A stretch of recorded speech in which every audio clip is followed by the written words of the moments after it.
Assim a igreja racha, cumprindo as profecias aprovadas pela igreja, que ficou sim sem os prédios, ficou praticamente sem padres, mas guardou a fé. Porque a igreja falsa nasceu da vontade do demônio.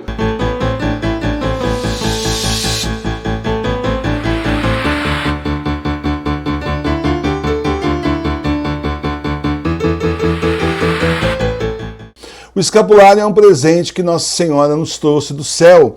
Santos e santas, papas, reis e fiéis usaram durante 900 anos o escapulário de Nossa Senhora do Carmo. Todos que usam o escapulário com fé são protegidos por Nossa Senhora nessa vida e resgatados por ela no purgatório. O livro O Escapulário de Nossa Senhora do Carmo traz a história do escapulário, os milagres e devoções especiais dessa devoção. O livro vem com um escapulário de pano e está na loja da TV Nossa Senhora de Fátima. O link está aqui embaixo na descrição do vídeo.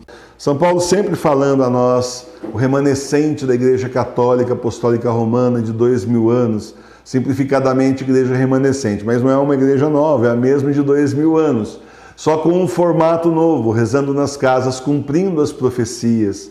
Foram as profecias de séculos atrás, inclusive reconhecidas pela Santa Igreja Católica Apostólica Romana, que nos deram justamente essa mensagem. Disseram que no final dos tempos nós passaríamos a rezar em casa e que as igrejas seriam fechadas. Isso já começou. O tapa divide a igreja. Muitos bergolianos me acusam de estar dividindo a igreja, como se eu tivesse esse poder. Que posso eu, com um canal pequeno na internet, eu sozinho dividir a Igreja Católica Apostólica Romana? A divisão da igreja não é tarefa de um homem só e não se fez pela internet. A divisão começa com o demônio inspirando satanicamente homens e mulheres que se dispõem ao seu serviço. Foram 200 anos de invasão comunista e maçônica, de infiltração em todos os níveis da igreja, até chegarmos na era de Bergoglio. E então a igreja rachou. Rachou porque o Papa Bento XVI foi obrigado a renunciar. Por isso sua renúncia é inválida e ele continua sendo Papa. Ninguém pode ser obrigado a renunciar ao papado.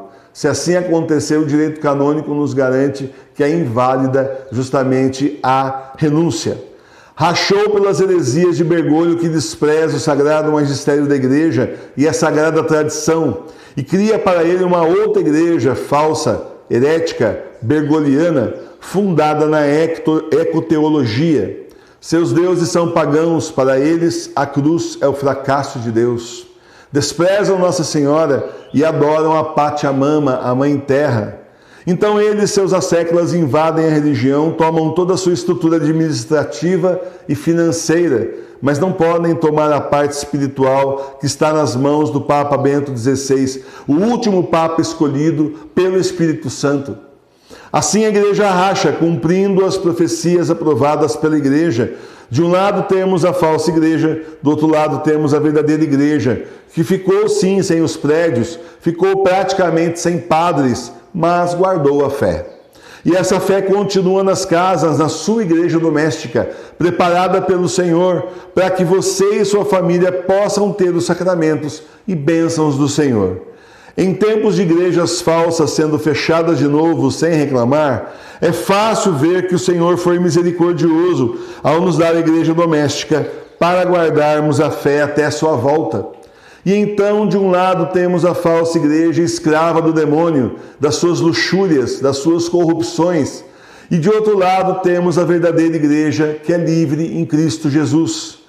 Vem o Senhor, lança fora a falsa igreja, escrava de Satanás, e acolhe a verdadeira igreja, que hoje está nas casas e em alguns lugares já está nas catacumbas. Porque a igreja falsa nasceu da vontade do demônio, mas a igreja verdadeira nasceu da promessa de Jesus, que disse que as portas do inferno não poderão contra ela. Assim a igreja doméstica está se organizando nas casas dos verdadeiros fiéis. Ela será pequena, não terá as pompas da falsa igreja, mas será pungente, vibrante, firme na fé, preparando os caminhos para a volta de nosso Senhor Jesus Cristo. A verdadeira igreja é fiel a Jesus em união com o Papa Bento XVI, fiel às Sagradas Escrituras, ao Sagrado Magistério e à Sagrada Tradição de 2000 anos. São João Batista nos ensinou que para preparar os caminhos do Senhor é preciso anunciar o reino de Deus, avisar que o fim se aproxima e combater os hereges, os hipócritas da fé, que denunciando-os para proteger o rebanho dos lobos. Lobos em pele de cordeiro, lobos de batina, lobos com paramentos de missa, que parecem santos, mas são demônios. Lobos excomungados da verdadeira igreja e do corpo místico de Cristo, por causa das suas heresias. Lobos nascidos da vontade do demônio e que perseguem a verdadeira igreja de 2000 anos. Serão todos lançados fora, no fogo que nunca se apaga, onde haverá choro e ranger de dentes eternamente. Enquanto isso, a igreja doméstica deve salvaguardar a fé, zelar pelo pequeno rebanho que o Senhor chamou para a salvação, resistindo ao anticristo, com oração e comunhão espiritual, até que o Senhor volte no final desses tempos do Apocalipse. Esse é o nosso papel, essa é a nossa missão. É para isso que fomos chamados, você e eu, nesses tempos que são os últimos. Louvado seja o nosso Senhor Jesus Cristo. Para sempre seja louvado.